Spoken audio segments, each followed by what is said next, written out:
This little color chart is going to help me explain to you the different components of color, which are hue, value, and intensity. And this is going to be useful when you're mixing colors, when you're trying to understand why colors work the way they do, and just getting to know the language of painting. So the hue is what we often think of as the color.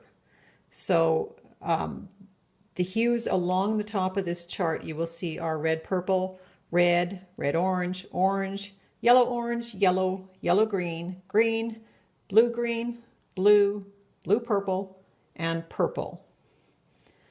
So those are basically all the hues that we see. And this is a basic chart, so we're not going to have every single hue on here, but this will help you gauge. So the next component of the color is the value. So for instance, we think of this as a red, but it's actually a red in a value 4. The value refers to the lightness and darkness of the color. So we've got all these value numbers getting progressively lighter as we go up the chart, with white at the top and black at the bottom. So if you have a red at a value 4 or a 5, these are both quite commonly thought of as reds. If you lighten red, this is still a red, but it's a lighter red. Easier to see maybe with something like blue. So blue over here, various shades of blue, lighter blue, darker blue. We're a little more accustomed to thinking of a light blue rather than a light red. So here's our greens, medium value green going up lighter and darker. So that's the value. And value is really important when you're looking at your paintings. More mistakes are made in value than anything else. If there's an issue with a painting, quite often it's an issue of value.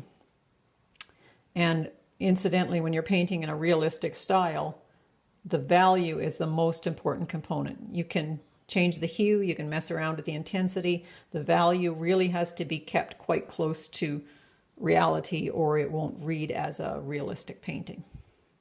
So hue and value. The third component is intensity. So let's go back to our blue. Here's blue in a value 5. So if we're speaking about color, and I mentioned to you in any of my videos or any of the text that we're looking at a middle value blue or a value 5 in blue, you'll know that this is the color I'm referring to. Now, if we talk about the intensity of the color, here, as you see these little squares here, this is the blue at a pure intensity. This is as it gets a little duller. And we often think of a grade blue or a powder blue or something that's a little bit duller. And here it's getting duller still.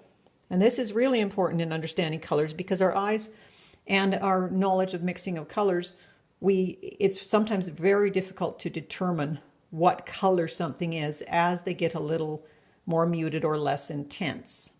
So for instance, when you get down into the dark reds and oranges here, or you get into the muted, lighter reds and oranges, they all kind of look brown. So you can't really describe a color and say it's brown, because there's so many different components. We have to be a little more specific if we're going to understand colors. So this, for instance, is a value 2 red-orange. And as it gets duller, less intense, the intensity goes down, it gets to be quite a grade brown. These colors, the less intense red-oranges, are pretty close to skin colors, depending on your skin.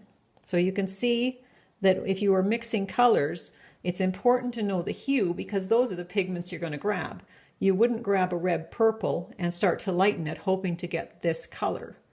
You wouldn't grab a yellow and try to get it to get this color without adding other colors to it.